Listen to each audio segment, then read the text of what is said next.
जय हिंद दोस्तों, कैसे हैं आप लोग।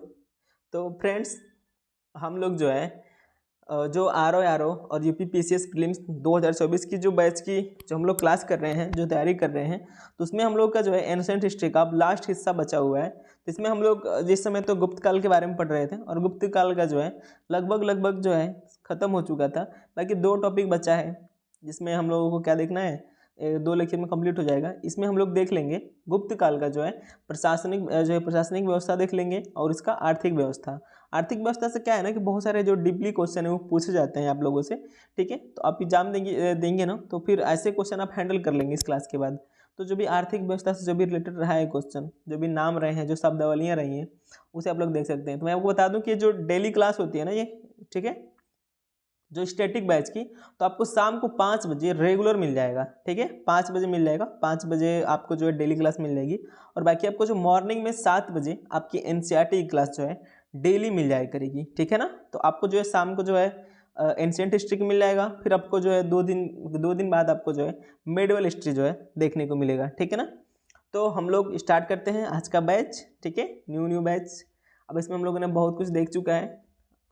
ठीक है, अब इसमें से हम लोग क्या देखना है, आपने हम लोग जो है स्रोत इसका पढ़ चुके हैं, जो मंदिर स्थापना जो भी देख रहे हैं आज, तो ये सब हम लोग कवर कर चुके हैं। तो हम लोग क्या देखना है, राजनीतिक जीवन भी हम लोगों ने पढ़ लिया है। ठीक है, तो हम लोग और नीचे जाएंगे तो गुप्त का प्रशासन।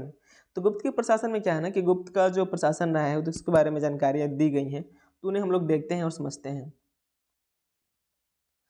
गुप्त प्रशासन जो है केंद्रीकृत मौर्य प्रशासन तथा पूर्व मध्यकालीन सामंती संरचना के मध्य संक्रमण की अवस्था को दर्शाता है। इसका मतलब क्या हुआ कि आपने देखा कि मौर्य काल में जो है क्या रहा है कि मौर्य काल में जो है अशोक क्या करता है कि अशोक का जो है केंद्रीकृत ढांचा था। ठीक है, यानी एक ही राजा हुआ करता था जो केंद्र में बैठा था, और वही क्या करता था, तो जो है हिंद से लेकर जो है दक्षिण तक क्या करता था, यानी हिंदू कुश पर्वत से लेकर जो है दक्षिण तक जो क्या करता था, यानी उत्तर से लेकर दक्षिण तक अपना पूरा साम्राज्य फैलाया हुआ था और उसको हैंडल कर रहा था। लेकिन इसके बाद हम लोग को जो है मौर्य में ये चीज़ देखने, और जो है गुप्त में ये सब देखने को नहीं मिलता है। लेकिन अब यहाँ देखिए, अब जो है आप अगर मध्यकालीन मैं पढ़ाऊँगा आपको, तो हम वहाँ पर पढ़ेंगे सामंती व्यवस्था। तो सामंती व्यवस्था क्या है, आप उसको जो है थोड़ा डिटेल में समझ लीजिए कि सामंती व्यवस्था क्या होता है। इस मान लीजिए हम लोग का ये भारत है, ठीक है ना, तो भारत में क्या है कि जैसे कि मान लीजिए यहाँ पर ये छोटे छोटे क्या हैं, रियासतें हैं, राजा लोग हैं। ठीक है ना, यहाँ के मतलब एक तरह से वो जमींदार रहे होंगे, कर वसूलते होंगे, अधिकारी रहे होंगे। लेकिन जब धीरे धीरे इनके पास जब पैसा आता गया होगा, तो क्या करते हैं ना, ये अपना एक स्वतंत्र जो है अपना क्षेत्र पर अपना अधिकार जमा लेते हैं। ठीक है, और इसी तरह के अधिकार जो है जमाने के बाद इनको जो है सामंत कहा गया है, यानी सामंती व्यवस्था कहा गया है। ठीक है, तो ये जो है गुप्त काल में ना हम लोग को सामंती व्यवस्था देखने को मिलता है, और ना ही केंद्रीकृत व्यवस्था, जो कि मौर्यों में हम लोग को जो है देखने को मिलता है। ठीक है, यद्यपि इस काल में केंद्रीय प्रशासन से लेकर स्थानीय प्रशासन तक का संगठित संरचना दिखाई देती है। यानी यहाँ पर हम लोग को जो है संरचना जो है ना, यानी जो ऊपर से लेकर, यानी जो है एक तरह से केंद्र से लेकर जो गांव में जो प्रधान होता है, जो मुखिया होता है, वहां तक जो है जो इन लोग का जो प्रशासन रहा है वो संगठित दिखाई देती है, संरचना दिखाई देती है।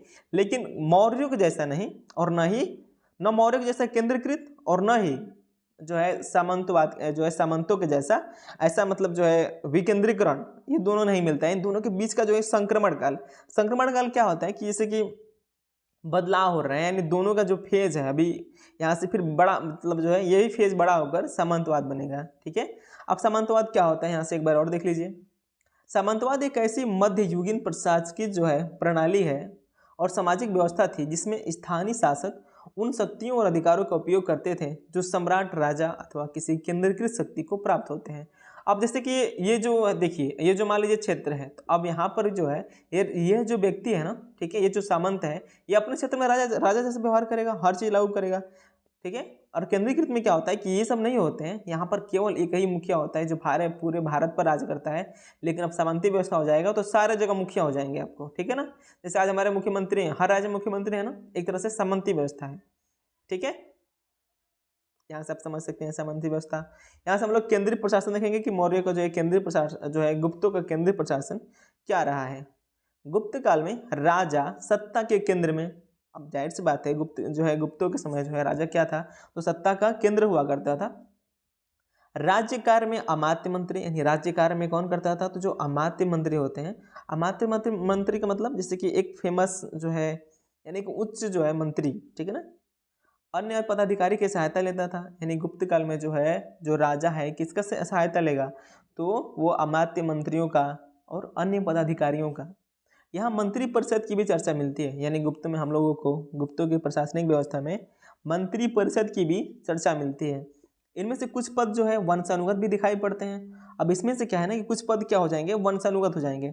और वंशानुगत का मतलब देखिए, अब यहीं से जो है क्या होता है, सामंतों का शुरुआत होता है। कैसे होगा, जैसे कि मौर्य जो है, गुप्तों के समय हम लोग क्या देखने मिलता है कि इस समय जो है मतलब जो इनके अधिकारी थे, जो अमात्य मंत्री थे, इनको क्या किया जाता है यहाँ पर, अब सैलरी न देकर, पैसे न देकर, एक उचित वेतन न देकर इनको एक खेत दे दिया जाएगा, मतलब एक फील्ड दे दिया जाएगा। यानी जो राजा है वो क्या करेगा, इनको फील्ड दे देगा और ये क्या करेंगे, यहाँ से खेती करके, यहाँ से उपज फसल पैदा करके इसी से क्या करेंगे, अपना खर्च चलाएंगे और सेना का खर्च चलाएंगे। ठीक है, धीरे धीरे क्या होगा, आप करते करते भाई राजा के पास जो है, राजा कमजोर होगा ना, जब सारा जमीन बांट देगा सभी मंत्रियों को, सभी अधिकारियों को, इसके पास जमीन की कमी पड़ेगी, यानी इसकी आर्थिक व्यवस्था कमजोर हो जाएगी। अब जहां आपको पता है कि आर्थिक व्यवस्था कमजोर होती है तो दूसरी व्यवस्थाएं जो है हावी हो जाती हैं। अब ये लोग क्या कहोगे, अब जब ये खुद अब जो है अपने पैरों पर खड़ा हो गए तो इसको क्या कहेंगे, भाई मैं तुमको क्यों टैक्स दूं, मैं सारे अपने क्षेत्र से पैसा वसूल कर तुमको क्यों दूं, मैं अपने क्षेत्र का क्या करूं, नेतृत्व तो खुद ही करूं। क्योंकि मान लीजिए, जैसे कि मान लीजिए ये भारत है, जैसे मान लीजिए हम लोग का ये, ठीक है, जैसे ये हम लोग का भारत है, ठीक है। अब यहाँ पर क्या है, सामंती व्यवस्था है, ठीक है ना। अब सामंती व्यवस्था है तो यहाँ पर ये जो कर वसूलता है यहाँ के लोगों का, स्थानीय लोगों का, तो ये सामंत ही वसूलता है। लेकिन जब सामंत जब मजबूत हो जाएगा तो ये कर फिर राजा को क्यों देगा, जब राजा खुद ही कमजोर है, तो समझ रहे हैं, तो ये चीज देखने को मिलता है। ठीक है, क्या करें, थोड़ा लाइव क्लास भी लेना था पर लाइव क्लास नहीं हो पा रही है, कुछ लैपटॉप में दिक्कत है, कुछ ऑडियो में सबको बहुत प्रॉब्लम होगी, इसीलिए थोड़ा सा मोबाइल से आपको जो है सामना करना पड़ रहा है, इसके लिए सॉरी आपको दिल से। इनमें से कुछ पद जो है वंशानुगत भी दिखाई देते हैं, जैसे वीरसेन के उदयगिरी गुहालेख से पता चलता है कि वह अनुवांशिक प्रशासन था। ठीक है, समझ रहे हैं, यानी वीरसेन क्या था, तो एक अनुवांशिक प्रशासन था। अब आपको देखिए यहाँ से अगर आपको अच्छे से समझ में नहीं आ रहा होगा ना, अच्छे से अगर समझ में नहीं आ रहा होगा तो यही क्या है, आपका बेसिक थोड़ा सा है मजबूत होना जरूरी है। तो अभी मैंने क्या किया ना कि एनसीईआरटी के जो है क्लास 6 का 10th चैप्टर जो है मैंने पढ़ाया है, उसमें क्या है ना कि इसमें का जो बेसिक चीज़ है ना वो वहीं पर दिया है। आप एक बार वहाँ से पढ़ लेंगे तो और भी क्लियर हो जाएगा, वैसे यहाँ से भी पढ़ लेंगे और एक बार रिवीजन कर लेंगे, एक बार वीडियो देख लेंगे, दोबारा देख लेंगे तो आपको जो है कन्फ्यूजन नहीं रह जाएगा। बाकी अगर कोई कन्फ्यूजन रहता है तो आप कमेंट करिए, मैं सारे कन्फ्यूजन आपको जो है दूर करने की ट्राई करूँगा। ठीक है, इस समय कुमार मात्य सर्वोच्च प्रशासन जो है प्रशासनिक अधिकारी होता था। अब कुमार मात्य क्या है, एग्जाम में आप पूछे कि जो है गुप्तों के समय जो है कुमार मात्य जो है क्या था, यानी किसको कहते थे, तो भाई जो सर्वोच्च जो प्रशासनिक अधिकारी होता था उसे कहा जाता है। ठीक है, कुमार मात्य। अब देखिए वो हम लोग जो है केंद्रीय प्रशासन का जो है ढांचा देख चुके हैं, अब प्रांतीय प्रशासन देख लेते हैं। तो गुप्त काल में प्रशासन की सुविधा के लिए प्रशासन को अनेक प्रांत में विभाजित किया गया था। यानी गुप्त काल में क्या किया गया कि प्रशासन की सुविधा के लिए इनको जो है प्रांतों में भी विभाजित कर दिया गया। प्रांतों को देश, अवनी तथा भक्ति कहा जाता था। ठीक है, प्रांतों को क्या कहा जाता था उस समय, तो प्रांतों को देश कहते थे उस समय, अवनी कहते थे, भक्ति कहते थे। ठीक है, तो भुक्ति के प्रशासक को ऊपरी जो है ऊपरी कहा जाता था, यानी जो है भुक्ति के जो प्रशासक होते थे उन्हें क्या कहा जाता था, तो ऊपरी कहा जाता था।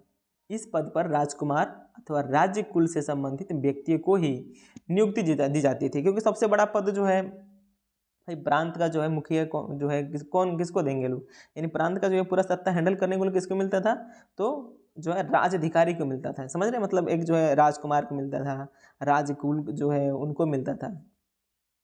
सीमांत प्रधान देशों के शासक गुप्ता कहलाते थे। ठीक है, सीमांत प्रधान देशों के शासक जो है गुप्ता कहलाते थे। समझ रहे हैं, ये जो शब्दावलियां जो है आपसे एग्जाम में डायरेक्टली पूछे जा रहे हैं।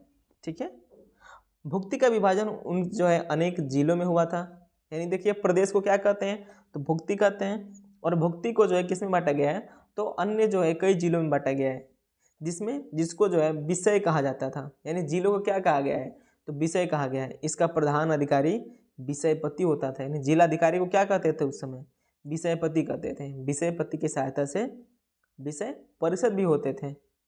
जिले तहसीलों में बनते थे जिन्हें विधि कहा गया है। जिले किसमें बनते थे, तो तहसीलों में बनते थे जिन्हें विधि कहा गया है। तहसील पेठ में, ठीक है, तथा पेठ ग्राम में विभाजित था, यानी पेठ से नीचे कौन है, तो ग्राम है। यानी ग्राम प्रशासन जो है गुप्तों की सबसे छोटी इकाई थी। आज भी ग्राम जो है सबसे छोटी इकाई है। अब ग्राम प्रशासन के बारे में देख लें। ग्राम प्रशासन का जो है, ग्राम प्रशासन ग्राम सभा द्वारा चलाया जाता था। ग्राम का जो प्रमुख अधिकारी जो है ग्रामपति कहलाता था। ग्राम में जो है महतर, अष्टकुलाधिकारी, ग्रामिक जैसे अन्य अधिकारी थे, यानी गांवों को चलाने के लिए भी बहुत सारे अधिकारी हुआ करते थे। गुप्तों का प्रत्यक्ष शासन केवल उत्तरी बंगाल, यानी गुप्तों का प्रत्यक्ष शासन जो है कहाँ रहा है, तो केवल उत्तरी बंगाल में रहा है, बिहार में रहा है और यूपी में तथा एमपी के संगठन क्षेत्र में ही लागू था। किसका, गुप्तों का। साम्राज्य का अधिकतर भाग सामंतों के हाथ में था। अब देखिए यहाँ पर सामंत क्या हो रहे हैं, गुप्तों के समय ही प्रभावी हो रहे हैं, इसलिए गुप्तों की राजनीतिक प्रणाली में सामंतों का भी प्रभाव दिखाई पड़ने लगता है। यानी सामंतों का मतलब समझ रहे हैं ना, यानी स्थानीय एक तरह से शासक हो गया, जो अपने स्थानीय लोगों का नेतृत्व कर रहा है, वही क्या है, सामंत है। ऐसे बहुत सारे सामंत भारत में हो गए थे।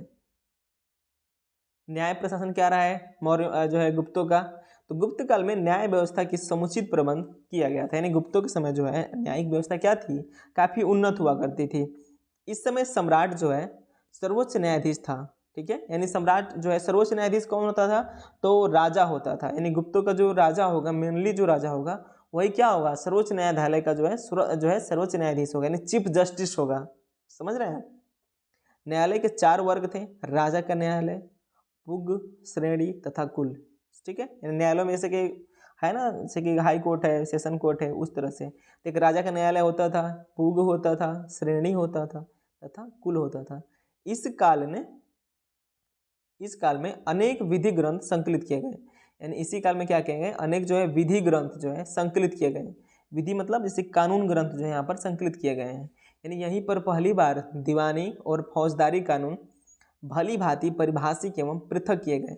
यानी जो है गुप्तों के समय में क्या किया गया है, दीवानी है और जो फौजदारी है, इन दोनों को क्या किया गया है, मतलब अलग किया गया है, ठीक है। उत्तराधिकार के बारे में भी जो है विस्तृत जो है नियम बनाए गए, इसी समय बनाए गए हैं।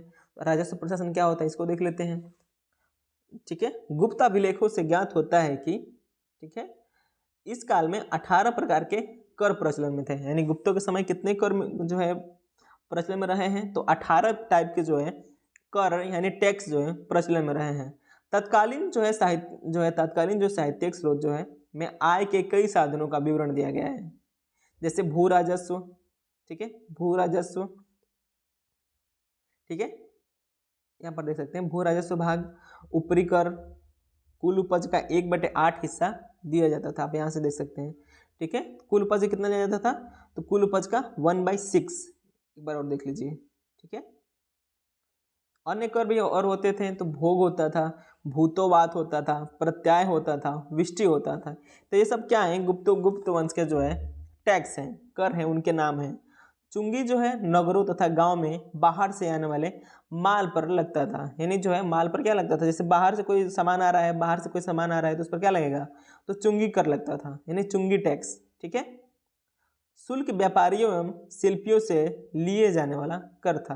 यानी शुल्क नामक जो टैक्स था वो किससे लिया जाता था, तो व्यापारियों से लिया जाता था और शिल्पियों से, ठीक है। तो ये जो था, तो ये जो है मौर्य का जो है गुप्त काल का प्रशासनिक व्यवस्था रही है। यहाँ से हम लोग क्या देख रहे हैं, तो अब हम लोग यहाँ से गुप्त काल का जो है आर्थिक स्थिति देख लेंगे, ठीक है।